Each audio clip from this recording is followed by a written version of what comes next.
शुभ मध्याह्न बच्चों, मैं अशोक कुमार देहरी आपका हिंदी विषयाचार्य आज की कड़ी में आप सबका स्वागत करता हूं। आज हम कक्षा 11वीं विषय हिंदी आरोह भाग 1 के अंतर्गत देखेंगे पाठ गलता लोहा, जिसका भावार्थ होता है अपने स्वरूप को बदलता हुआ लोहा, परिवर्तित होता हुआ लोहा या फिर हृदय परिवर्तन भी कह सकते हैं। और इसे लिखा है शेखर जोशी ने।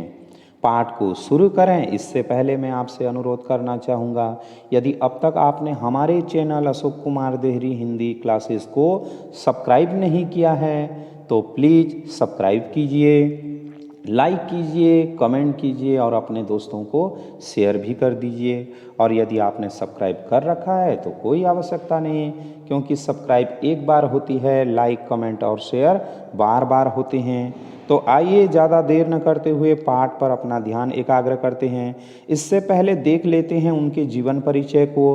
अंतर की घुमड़ती वेदना को आँखों की राह बाहर निकाल लेने पर मनुष्य जो भी निश्चय करता है वे भावुक क्षणों की अपेक्षा अधिक विवेकपूर्ण होते हैं। दाज्यू अर्थात यहाँ पर लेखक ने उनकी जो रचना संग्रह दाज्यू है उनसे कुछ पंक्तियाँ ली हुई है। उनका कहना है कि अंतर की घुमड़ती वेदना मतलब अंतर मन में जो वेदना चक्कर काट रही होती है, यदि उसको हम आँखों के रास्ते से बाहर निकाल लेते हैं तो ऐसी स्थिति में मनुष्य जो भी निश्चय करता है उन भावुक क्षणों में, भावुक क्षणों की तुलना में वो बहुत ही ज़्यादा क्या होता है, विवेकपूर्ण होता है, मतलब विवेक से लिया गया फैसला होता है।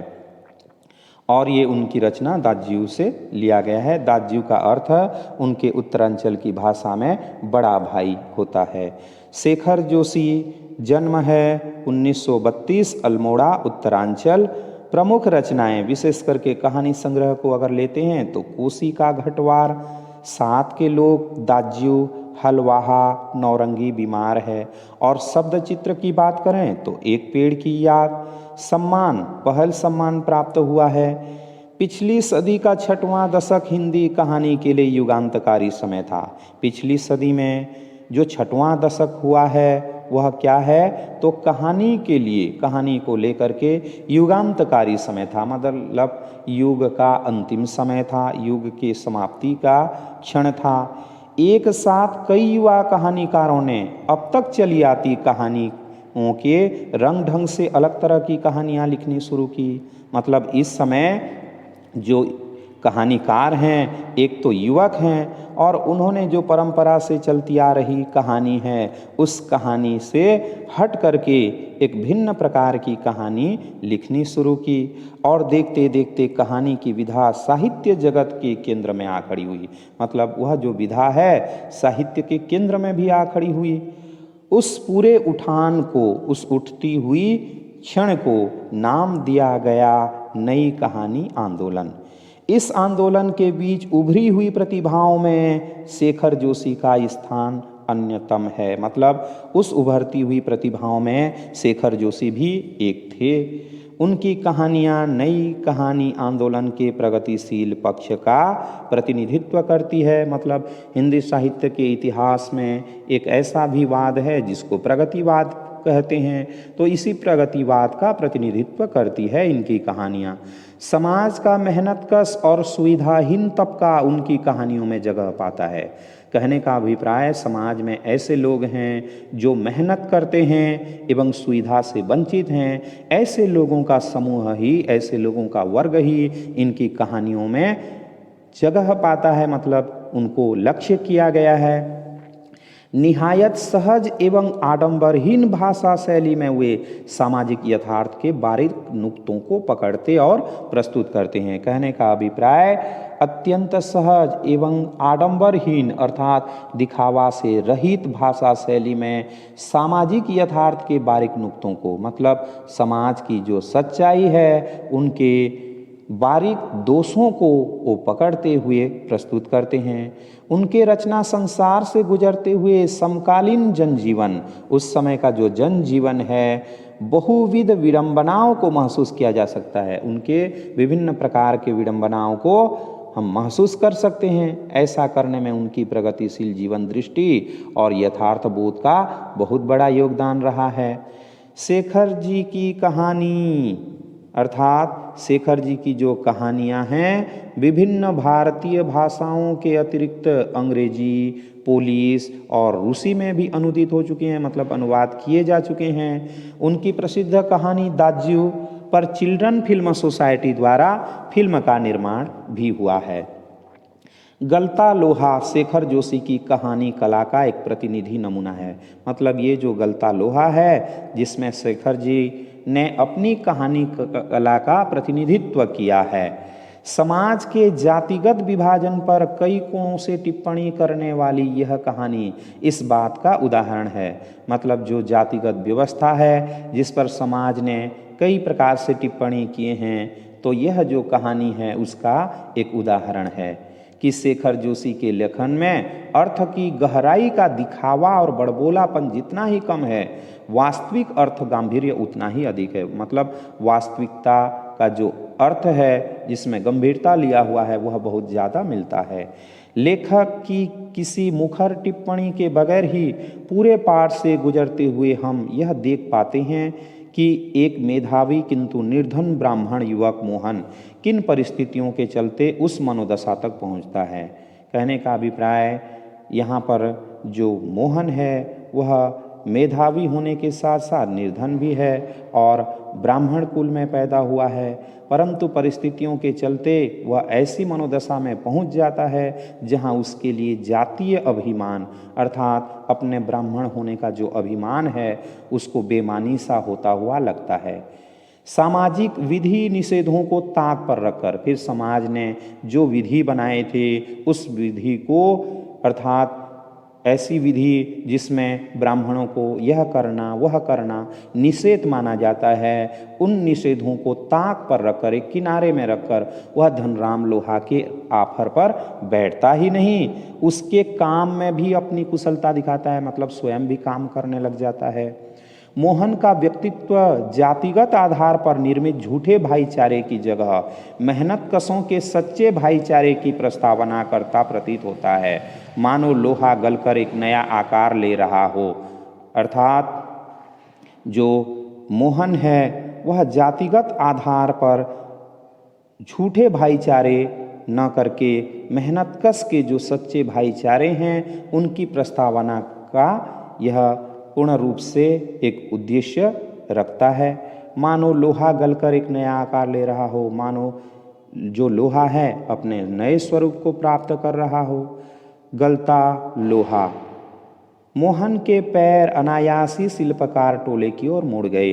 लेखक कहते हैं कि मोहन अभी निकला हुआ था कहीं जाने के लिए और न चाहते हुए भी अनायास अर्थात अपने आप उसका जो पैर है कहाँ चला जाता है, तो शिल्पकार टोले की ओर चला जाता है। उसके मन के किसी कोने में शायद धनराम लोहार के आफर की वह अनुगुंज शेष थी। मतलब उसके मन में अभी भी धनराम लोहार जो कि उसका मित्र है उसके आफर की अनुगुंज अर्थात प्रतिध्वनि अभी भी बाकी थी, जिसे वह पिछले 3-4 दिनों से दुकान की ओर जाते हुए दूर से सुनता रहा था, दूर से ही सुन रहा था। निहाई पर रखे लाल गर्म लोहे, निहाई अर्थात एक विशेष आकार का लोहे का ठोस टुकड़ा जिस पर धातुओं को रख कर पीटा जाता है। सुनार या लोहार जिस लोहे में रख कर के औजार बनाने का कार्य करते हैं वह निहाई। उस निहाई पर रखे लाल गर्म लोहे पर पड़ती हथौड़े की धप-धप आवाज़। यहाँ पर जब लोहा गर्म होता है, लाल होता है, तो उस समय की जो आवाज़ आती है वह धप धप की आवाज़ होती है। ठंडे लोहे पर लगती चोट से उठता ठनकता स्वर, और जब लोहा ठंडा होता है उस समय उस लोहे पर चोट की जाए तो उस समय जो आवाज़ निकलता है वह ठनकता स्वर। और निशाना साधने से पहले खाली निहाई पर पड़ती हथौड़ी, यदि उस निहाई पर कोई औजार नहीं रखा है और उस पर जो हथौड़ी पड़ती है तो उसमें जो आवाज़ आती है खनक, जिन्हें वह दूर से ही पहचान सकता था। मतलब 3 प्रकार की जो आवाज़ें हैं वह पहचानता था। जब लोहा गर्म हो उस समय की आवाज़, जब लोहा ठंडा हो उस समय की आवाज़, और निहाई पर खाली जो हथौड़े की चोट पड़ती है वह आवाज़ दूर से ही पहचान सकता था। लंबे बेंत वाले हंसुए को लेकर वह घर से इस उद्देश्य से निकला था कि अपने खेतों के किनारे उगाई कांटेदार झाड़ियों को काट छांट कर साफ कराएगा। मतलब मोहन अपना जो लंबे बेंत वाला हंसुआ है उसको लेकर के घर से बाहर निकलता है। उसके पीछे उसका उद्देश्य यह है कि वह खेत में जाकर किनारे में जो कांटेदार झाड़ियाँ उगी हुई हैं उनको वह काट करके साफ कर देगा। इस प्रकार से बूढ़े बंशीधर जी के बूते का अब यह काम नहीं रहा है। मतलब अब उनके पिताजी बूढ़े हो चुके हैं तो उनके द्वारा यह कार्य नहीं हो सकता। यही क्या जन्म भर जिस पुरोहिताई के बूते पर उन्होंने घर संसार चलाया था वह भी अब कैसे कहाँ कर पाते हैं। मतलब लेखक कहते हैं कि जीवन पर्यंत जिन्होंने पुरोहिताई के बलबूते, मतलब पुरोहिताई कहने पर यहाँ पर धार्मिक व्यवसाय से है जिससे उन्होंने अपना घर संसार चलाया था, अब वह भी उनके द्वारा नहीं हो पाता है। यजमान लोग उनकी निष्ठा और संयम के कारण ही उन पर श्रद्धा रखते हैं और उनके जो यजमान हैं अभी भी उन पर निष्ठा रखते हैं। और निष्ठा इसलिए रखते हैं क्योंकि वो जो संयम रखे हैं उन पर ही उनका निष्ठा प्रकट होता है। लेकिन बुढ़ापे का जर्जर शरीर अब उतना कठिन श्रम और उपवास नहीं झेल पाता। लेखक कहते हैं कि वो बूढ़े हो चले हैं, इसलिए उनका जो शरीर है जर्जर हो चुका है, मतलब जीर्ण शीर्ण हो चुका है और इस अवस्था में वह कठिन श्रम और व्रत उपवास नहीं कर पाते हैं। सुबह सुबह जैसे उससे सहारा पाने की नियत से ही उन्होंने गहरा निश्वास लेकर कहा था, आज गणनाथ जाकर चंद्रदत्त जी के लिए रुद्रपाठ ही करना था। मतलब वो कहते हैं कि आज मुझे गणनाथ जाना है और वहाँ जो चंद्रदत्त जी हैं उनके यहाँ रुद्रपाठ, मतलब शंकर जी की आराधना का एक प्रकार होता है, वह करना था। अब मुश्किल ही लग रहा है, मतलब उनको लग रहा है कि अब वो नहीं कर पाएंगे। यह 2 मील की सीधी चढ़ाई अब अपने बूते की नहीं, मतलब वहाँ जाने के लिए 2 मील की सीधी चढ़ाई करनी पड़ती है जो कि उनके बस की बात नहीं है। एकाएक ना भी नहीं कहा जा सकता, कुछ समझ में नहीं आता। अचानक से नहीं भी नहीं कह सकते थे और क्या करें वह समझ भी नहीं पा रहे थे। यह बात उन्होंने मोहन से कही कि उसके प्रत्युत्तर में वह कुछ कहे, परंतु मोहन उनका आशय न समझता हो ऐसी बात नहीं, लेकिन पिता की तरह ऐसे अनुष्ठान कर पाने का न उसे अभ्यास ही है और न वैसी गति। मतलब मोहन तो अब पढ़ता लिखता था, कभी कर्मकांड किया नहीं है, पूजा पाठ का अनुष्ठान किया नहीं है और न ही उसका अभ्यास है, तो ऐसे में वह नहीं कर सकता था।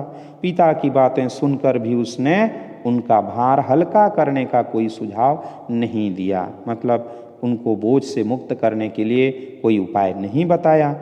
जैसे हवा में बात कह दी गई थी वैसे ही अनुत्तरित रह गई, मानो कि उन्होंने जो बात कही थी वह लक्ष्यहीन हो गई और ज्यों की त्यों रह गई। आज के लिए इतना ही। आशा करता हूँ आज का वीडियो आपको ज़रूर अच्छा लगा होगा। शुरू से अंत तक वीडियो को देखने के लिए धन्यवाद।